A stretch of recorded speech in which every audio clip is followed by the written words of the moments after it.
actually based on the observations of how life works, whether it's counterintuitive to logical positivism and its fellow travelers or not.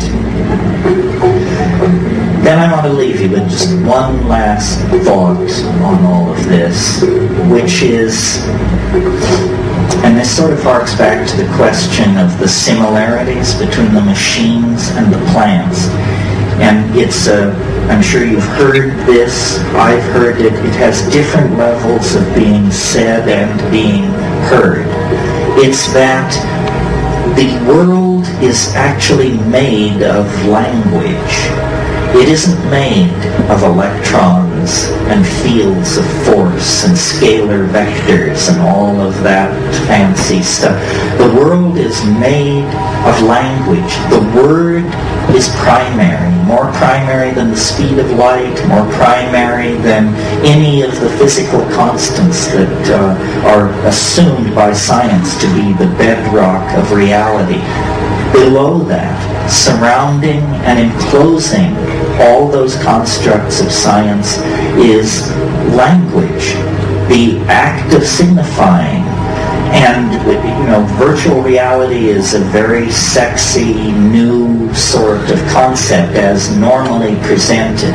Machine-sustained, immersive realities that trick your senses into believing you're in a world that you are in fact not in.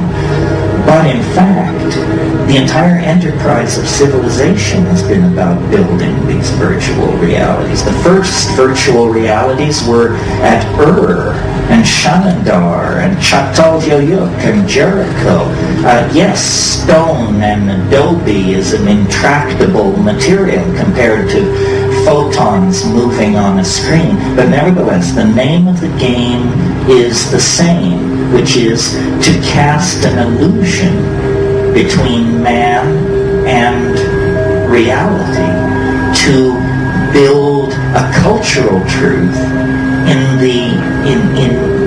the stead of the natural truth of the animal body and the felt moment of immediate experience. And this is where I want to tie it up, with this notion of the felt presence of immediate experience. This transcends the culture, the machines, the drugs, the history, the momentum of evolution. It's all you will ever know and all you can ever know is the felt presence of immediate experience. Everything else arrives as rumor, litigant, advocate, supposition, possibility. The felt moment of immediate experience is actually the mind and the body aware of each other and aware of the flow of time and the establishment of being through metabolism. And this, I think, is what the machines cannot assimilate. It will be for them a mystery as the nature of deity is a mystery for us. I have no doubt that before long there will be machines that will claim to be more intelligent than human beings and will argue brilliantly their position. And it will become a matter of philosophical disputation whether they are or are not passing the Turing test and so forth and so on. But machines, I do not believe, can come to this felt moment of immediate experience. That is the contribution of the animal body to this evolutionary symbiosis, which I believe will end in the conquest of the universe by organized intelligence. That all this is prelude. I mean, we are fragile. This earth is fragile. A tiny slip anywhere along the line and we could end up a smear in the shale, no more than the trilobites or the Ramphorhynchi or all the rest of those who came and went. But given the sufficient cultivation of the potential of our technology, we can actually reach toward a kind of immortality, not human immortality, because that's a contradiction in terms. But immortality, nevertheless, based on the possibility of machines and the transcendent ability of human beings to live and love and express themselves in the moment. And the psychedelics bring that to just a white-hot focus. And it's out of that white-hot focus that the alchemical machinery of transformation will be forged. And it will not be like the things which have come from the industrial economy. They will not be profane machines. They will be spiritual machines, alchemical gold, the universal panacea that Renaissance magic dared to dream of at the end of the 16th century. We are reaching out toward this mind child that will be born from the intellectual loins of our culture. And to my mind, it's the most exciting and transformative thing that has ever happened on this planet. And the miracle is that we are present not only to witness it, but to be part of it and to be raised up in an epiphany that will redeem the horror of history as nothing else can or could.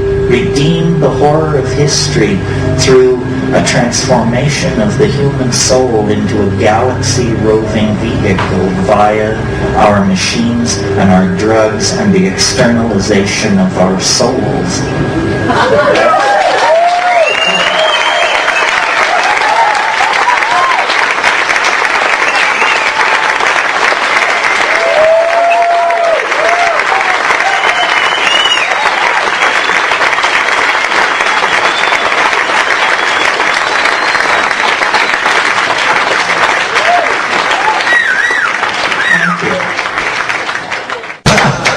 Are there questions? Yes. Yes, I can't see you. It's okay. Can you speak to how mercy and love gets built into these machines? Because it seems like the machines are being built for commerce and for the bottom line more than the expression of the human soul throughout the galaxy. I don't think that, you know what I'm saying? No, I know what you're saying. Well, where's the love in this? I think the love is a property of the system itself. In other words, you're right. These bottom liners are not going to be interested in building much love into this system. However, the good news is that they're not in charge. In other words, what we have is a very complicated system, and certain design parameters appear to be being maximized, or that there's an attempt to maximize them. But the thing is incredibly frustrating to anyone who would control it, because you can't predict the impact of any technology before you put it in place. So, for example, two things are charged against the internet: that it's disensoling, dehumanizing, and yak, and that it promotes pornography, anonymous sexual shifting of identity, and on and on and on. Well, which is it? You know, is it this messy, sloppy, autoerotic, erotic, collectivist kind of thing? Or is it disensoling, disempowering, cold, so forth and so on? I think the answer is it's all and everything. This question about the AI is very interesting to me, and if it's interesting to you, you should read Hans Moravec and Kurzweil and these people on this subject.